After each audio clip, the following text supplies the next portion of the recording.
Une combattante pour la liberté des femmes, la liberté tout court. Darina Al-Joundi, bonjour. Vous êtes auteure, comédienne, syrio-libanaise et française désormais. Vous publiez un livre, Prisonnière du Levant, on va en parler. Les attentats qui ont encore frappé la France vous interpellent et vous avez envie de dire une nouvelle fois votre colère?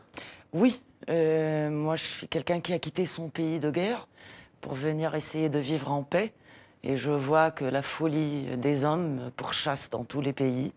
Et hier, c'était au parvis de l'hôtel de Notre-Dame. Encore un fou, encore la folie des hommes qui veut tuer, qui cherche encore à faire la guerre. Je ne les comprendrai jamais.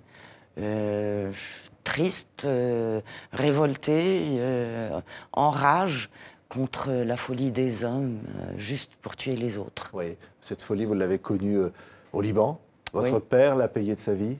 Oui, la folie des dictateurs, la folie des guerres civiles, la folie des citoyens les uns contre les autres, la folie de la mort.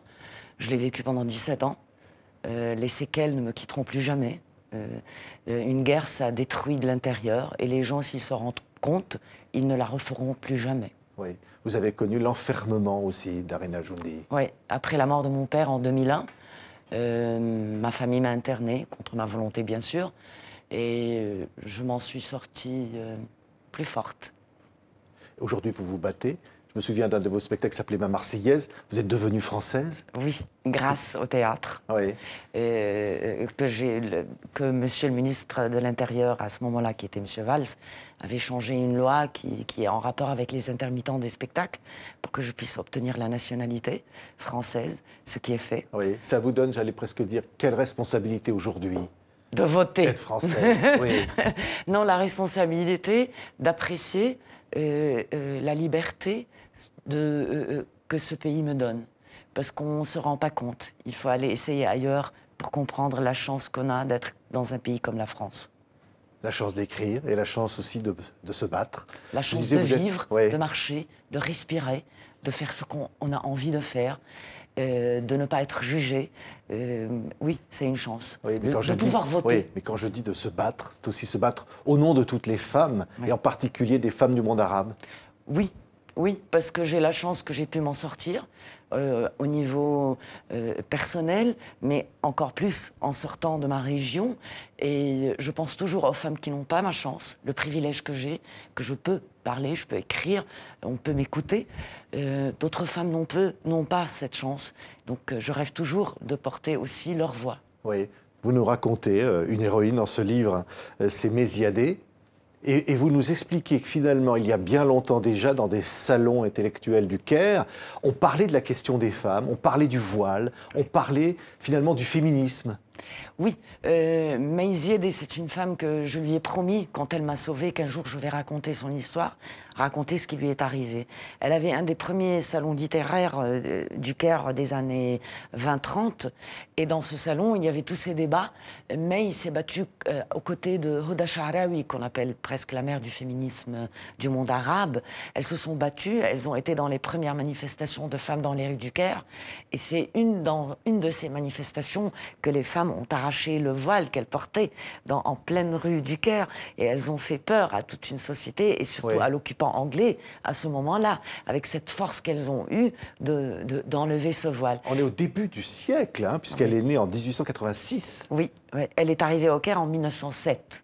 Donc pour nous, on dit c'est l'âge d'or, mais c'est les plus belles années, les années 10, 20, 30 du Caire.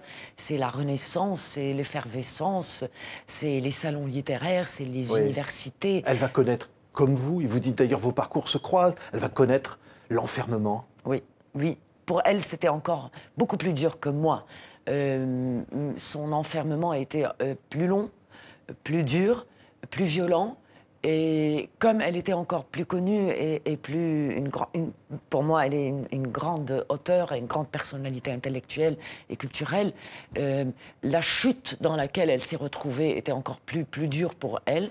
Et c'est horrible, surtout la trahison qu'elle a vécue avec tous ses amis et tout ce milieu qu'elle a combattu avec dans toutes les guerres qu'ils ont eues, les guerres intellectuelles surtout. Oui. Pourquoi vous dites aujourd'hui, Darina Al-Joundi, que cette femme vous a sauvé la vie? Parce qu'en sortant, même en étant dans cet asile, où j'étais enfermée, je pensais à elle.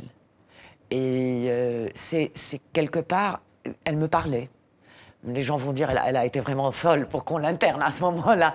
Non, on peut parler à des personnages qu'on n'a jamais connus. Et on peut chercher de l'aide et imaginer leurs paroles, s'imaginer qu'on est avec eux. Moi, je me suis imaginée avec elle.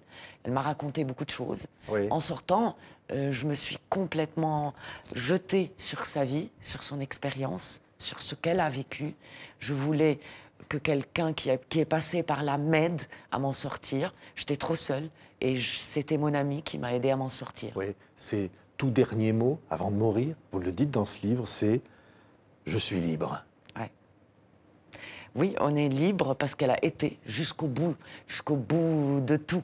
Elle a été libre et à la fin, elle l'était. Elle a gagné tous ses procès, elle a regagné sa liberté, mais surtout aujourd'hui, elle a gagné. Elle a gagné alors que la situation des femmes a encore tant de chemin à faire? Oui, oui, oui, elle a gagné parce qu'aujourd'hui, on en parle de cette injustice, encore. Même ici, en France, tout le combat qu'on fait en tant que femme, on a encore beaucoup de chemin à parcourir, comme dans le reste du monde. Nos combats à nous, on a peut-être un peu plus de temps, besoin d'un peu plus de temps pour les gagner, mais un jour, on le fera. Oui. Vous dites un jour, ça va changer. Qu'est-ce qui va changer, Darina? Nous-mêmes, les femmes. Peut-être on va être plus conscientes de notre situation. Peut-être on va être plus alliées les unes aux autres. Peut-être on va s'aider à avancer. Peut-être on va élever nos enfants, garçons, mieux pour que quand ils deviennent hommes, ils soient des meilleurs hommes qu'ils le sont aujourd'hui. Vous dites à un certain moment, en ayant découvert cette personnalité, vous dites « je ne suis plus seule ». Mais elle m'accompagne. Elle m'accompagne beaucoup, toujours. Chaque fois que je réussis, je pense à elle. Chaque fois que je marche sur les quais de la Seine, je pense à elle. À chaque fois que je marche dans les rues du Caire, ma ville bien-aimée, je pense à elle. Et prisonnière du Levant, pourtant c'est le titre du livre. Oui, on l'est toutes quelque part. On peut le prendre dans plusieurs façons. On est peut-être prisonnière de ce Levant magnifique, de cet âge d'or, qu'on n'arrive pas à s'en sortir, à en créer un autre qui ressemble plus à notre temps. Peut-être on est prisonnière de l'état d'aujourd'hui. On peut le comprendre comme on veut et comme on aime. Mais être prisonnière, on peut toujours se libérer un jour. Il y a toujours de l'espoir. Merci Darina Al-Joundi. La vie méconnue de Méziadé, prisonnière du Levant, publiée chez Grasset. Merci d'avoir été avec nous. Merci de m'avoir accueilli.